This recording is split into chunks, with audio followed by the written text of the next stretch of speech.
In this video, we are going to talk about color. So in the previous videos, we talked about how to create some shapes. So now we're going to talk about how to adjust the color of those shapes. So I will start with one of my shape tools. So my rectangle tool. I'll click and drag out a rectangle. As you can see, this is the color of my rectangle. It's sort of that really bright reddish pink.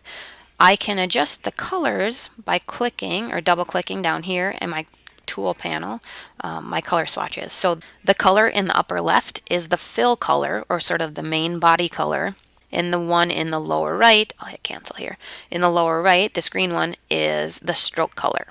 So again, to adjust those colors, all I need to do is, right now my shape or the object that I want to adjust the colors of is selected.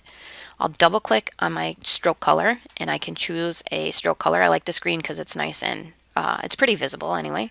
So I can click anywhere in my color picker here, or again, I could drag around in this little slider and choose a different color. So I'm going to stick with the green.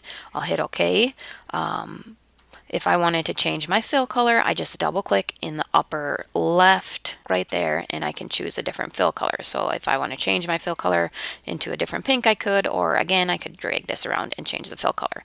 I'll hit OK. I can also change the weight of my stroke. So if I double click on that, then I can change the color. It pulls up my color picker. I can also change the stroke. So I'm going to zoom in so you can see a little bit better. You can see it's a little bit hard to see actually. Let's change this color to that maybe bright pinkish red. So there is my stroke. It's very sort of subtle right now. I will increase the weight of my stroke. So as I do that, you can see that I am getting a thicker stroke.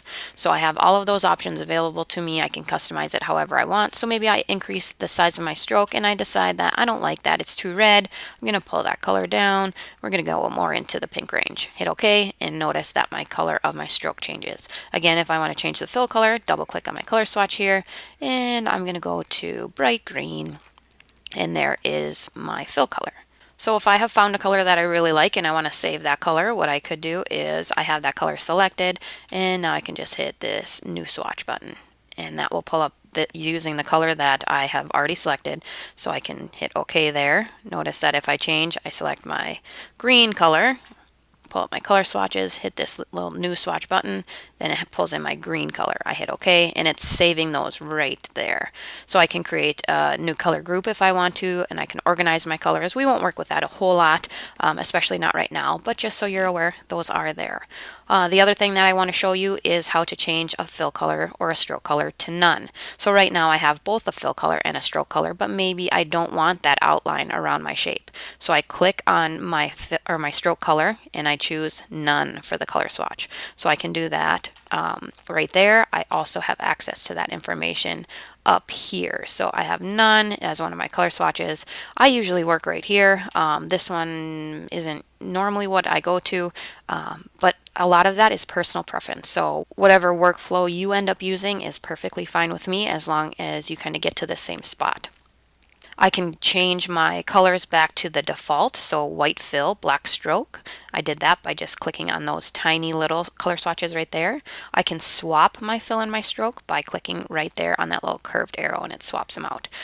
So I'm swapping from my fill color goes to my stroke color and my stroke color goes to my fill color. Okay, that is it on color for now.